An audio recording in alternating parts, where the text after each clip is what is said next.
नमस्कार, आप देख रहे हैं न्यूज 9 भारत और मैं हूं आपके साथ अशोक चौहान। देश और दुनिया की तमाम खबरों पर आइए डालते हैं एक नजर। आईपीसी और सीआरपीसी की धारा में समायोजन, 1 जुलाई से नए कानून लागू। आजमगढ़ के मुबारकपुर थाना प्रांगण में थाना प्रभारी निहार नंदन कुमार की अध्यक्षता में बैठक का आयोजन किया गया, जिसमें पुलिस प्रशासन के साथ समस्त ग्राम प्रधान और संभ्रांत व्यक्तियों की उपस्थिति रही। बैठक में मुख्य रूप से थाना प्रभारी Nihar Nandan Kumar, senior sub inspector Suresh Chandra Yadav, महिला sub inspector Ankita Shukla, sub inspector कमला यादव व पत्रकारों की उपस्थिति रही। आईपीसी और सीआरपीसी की धारा में समायोजन, 1 जुलाई से नए कानून लागू हुई। वहीं भारतीय न्याय संहिता में दंड के बजाय न्याय व्यवस्था पर ध्यान केंद्रित कराया गया। भारतीय न्याय संहिता 2023, भारतीय नागरिक सुरक्षा संहिता 2023, भारतीय साक्ष्य अधिनियम 2023 में विशेष ध्यान पीड़ित को मिलने वाले न्याय पर ध्यान केंद्रित कराया गया। नए कानून में नागरिक सुरक्षा सुविधा हेतु EFIR पर विशेष ध्यान केंद्रित कराया गया। नए कानून में नागरिक सुविधा हेतु 24 घंटे में डॉक्टरी परीक्षण व 7 दिन में चिकित्सा अधिकारी को मेडिकल रिपोर्ट प्रदान करने हेतु प्रावधान किया गया है। नए कानून में पीड़ित को मुफ्त चिकित्सा व मुआवजा पर विशेष ध्यान दिया जाए, जिसको लेकर के कानून में अभियुक्त को जल्द से जल्द निस्तारण में पूछताछ में गवाही हेतु ई-मोड की व्यवस्था किया गया है। वहीं भारतीय न्याय संहिता में सामूहिक दुष्कर्म के मामले में मृत्यु दंड जैसे कठोर दंड का प्रावधान किया गया है। कानून में छोटा अपराध 3 वर्ष से कम की सजा में सामुदायिक सेवा के दंड का प्रावधान किया गया है।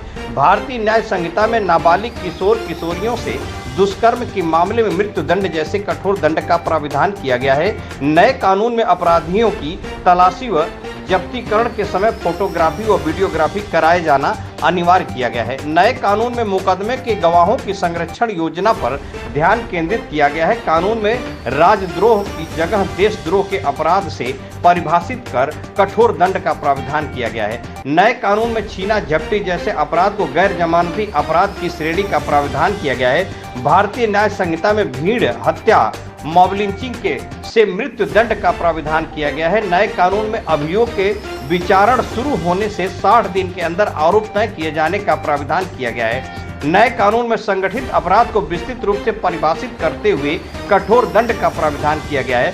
समस्त व नोटिस जारी होने के उपरांत ई-मोड से तामीला का प्रावधान किया गया है। नए कानून में अभियुक्त की अनुपस्थिति में भी 90 दिन के बाद माननीय न्यायालय में प्रशिक्षण शुरू करने का प्रावधान किया गया है। नए कानून में परीक्षण खत्म होने के 45 दिन में सजा का प्रावधान किया गया है।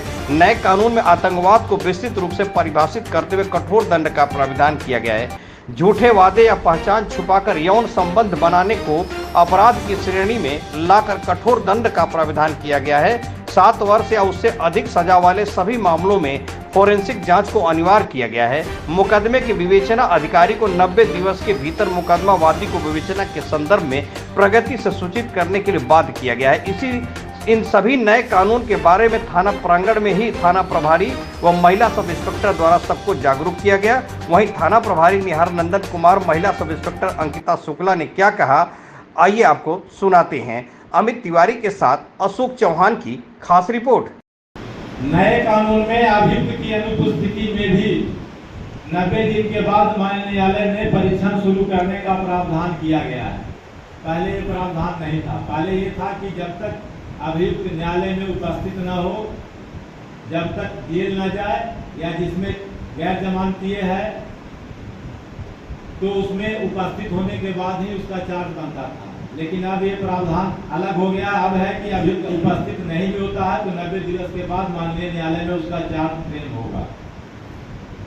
नए कानून में परीक्षण खत्म होने के 45 दिवस में सजा का प्रावधान किया गया है।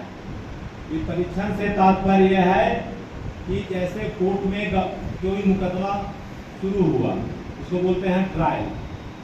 ट्रायल शुरू होने के बाद जब सभी गवाहों का बयान हो जाता है, जितने भी एविडेंस है वहाँ प्रस्तुत हो जाते हैं, तो उसी को बोलते हैं साक्ष्य परीक्षण। तो परीक्षण के उपरांत 45 दिन में ही सजा दिया जा सकता है। नए कानून में प्रावधान किया गया है। नए कानून में आतंकवाद को विस्तृत रूप से परिभाषित करते हुए कठोर दंड का प्रावधान किया गया है। झूठे वादे या पहचान छुपाकर यौन संबंध स्थापित बनाने को अपराध की श्रेणी में लाकर कठोर दंड का प्रावधान किया गया है और 7 वर्ष या उससे अधिक सजा वाले सभी मामलों में फॉरेंसिक जांच को अनिवार्य बना दिया गया है।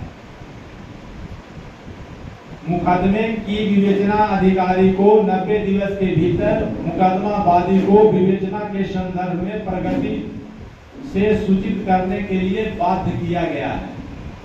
इसका तात्पर्य बीएनएस में नागरिक सुविधा के लिए TFIR पर ध्यान केंद्रित किया गया है।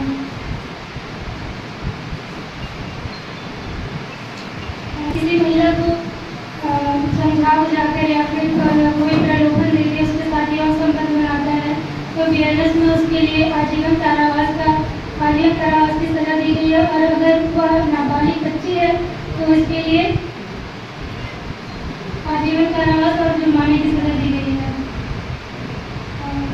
बिना पुलिस या मजिस्ट्रेट को बताया वहाँ से भाग जाता है तो उसके लिए उसे 10 साल की सजा और जुर्माना दी गई है। फ्री चिकित्सा की सुविधा का प्रावधान किया गया है। यहाँ खबरों का सिलसिला कभी नहीं थमता। सिर्फ और सिर्फ बने रहिए न्यूज़ 9 भारत पर। अब चाहूंगा इजाजत। नमस्कार।